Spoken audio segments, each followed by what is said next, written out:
So it is Tuesday night, and there's a lot that I wanted to talk about in this video. So I'll try to make it quick, although there's a fair amount. Waiting for my steak to rest. I know it's a Tuesday. I haven't been doing steaks on a Tuesday and big wines on a Tuesday. Been doing a lot of weekday wines, but I ran out of most of my weekday wines. But I do have an unboxing today from JJ Buckley. But before I do the unboxing from JJ Buckley, I'm gonna uncork this Alicante Boucher from Carlisle, which I absolutely love with steak. It's a big, bold red. I think this wine could go for a long time, but it's tasting great right now. So I'm gonna have that with dinner, and while I talk about some of these wines I had recently. So some wines I had recently. I had a rosé that it's been on my wish list for a while, Clos Cabone, and it's from the Tiburon grape at the south of France, and it's about a $38, $39 bottle, but definitely a awesome rosé and definitely different. You could tell it's an age-worthy rosé. This was only a 2020.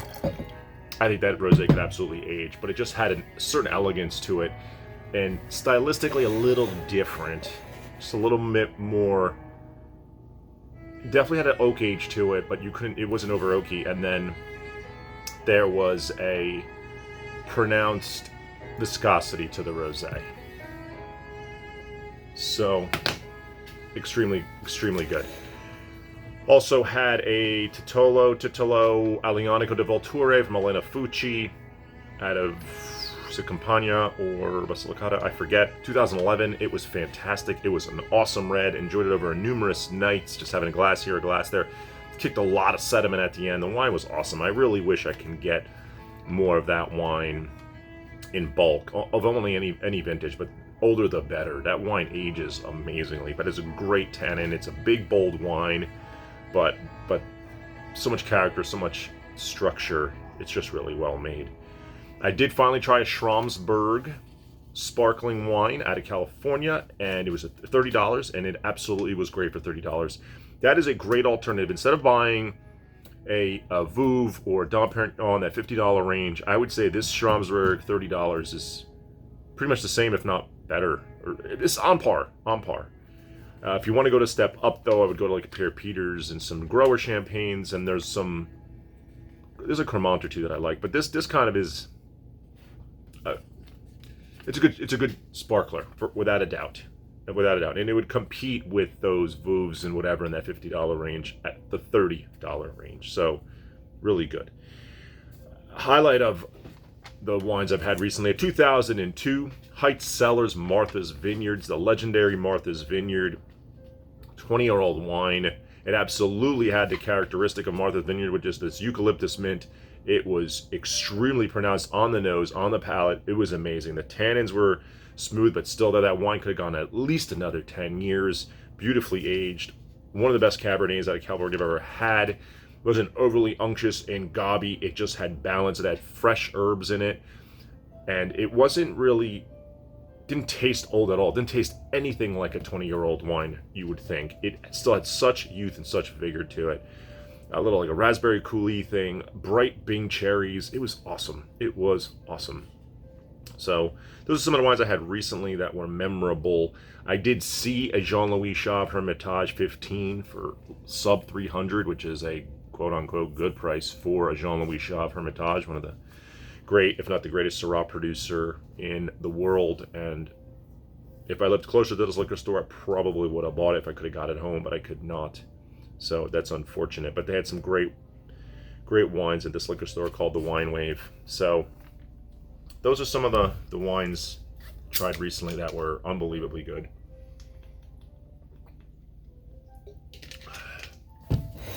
So take a sip of this.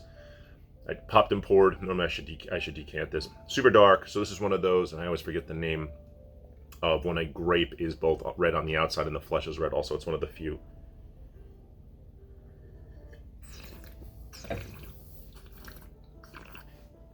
Yeah, this wine's still great. It's still young. So I'm gonna pause real quick to open the box. So I think I've said it time and time again. I order from this place called JJ Buckley in California. I don't really buy a volume. of one particular wine. Very rarely do I do that. I'll buy onesies, twosies, so I wait till I have about 12 to ship, pack them all up, send it. So I never really know what is coming, so it does feel like Christmas in November.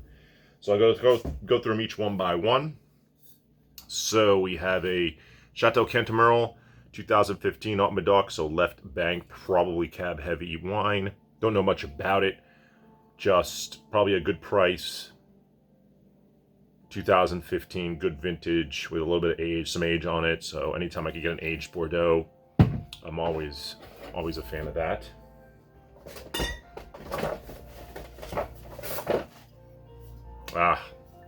Felsina's Rancia. This Chianti Classico Reserve is one of my favorite. It's currently my favorite Chianti Classico Reserve I've ever had. I have one on my wall somewhere, I'm pretty sure. There it is. I don't know what vintage it is. This is the 2017.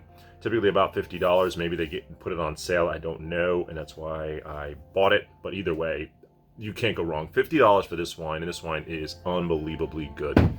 Always. Every time I've had it, it's 5 out of 5. Every time. Next. No, I'm not sure what this... I mean, I know who this is. So, Banfi has a Poggio alla Mura. This is Brunello 2016, so probably bought it because it's a 2016 Brunello. The great vintage out of Tuscany in the last 30 years is the highest rated, and it's from Banfi, and I do like Banfi's Brunello, so I don't know much about this particular bottle and why I bought it. Maybe when I open it I'll talk more about it, but certainly looks a little bit more expansive than their normal bottling, but that could just be the packaging. May mean nothing. Banfi's bottles have gone up to like $60-$70 for their baseline Brunellos.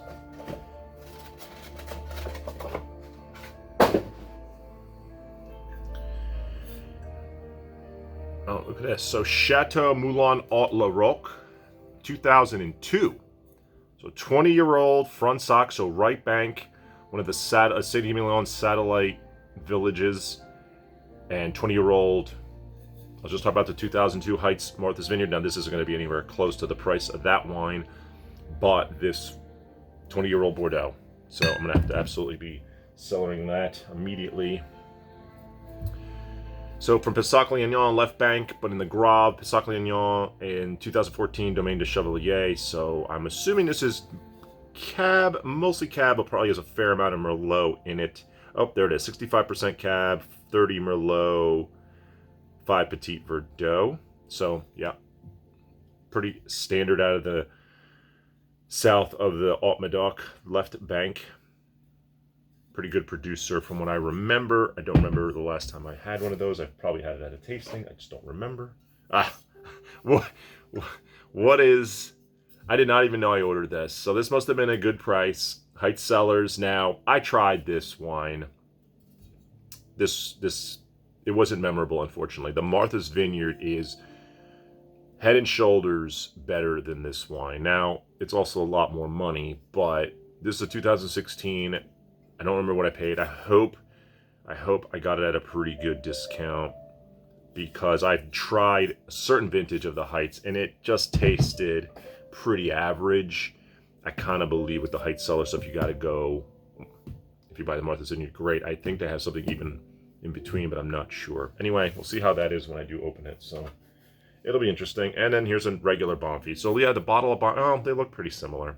So this is Banfi's Castello Banfi, just a regular Brunello. So this has more to it. Maybe that's a single vineyard Brunello out of Banfi. That is becoming a very big thing out of Tuscany, doing some single vineyard bottlings.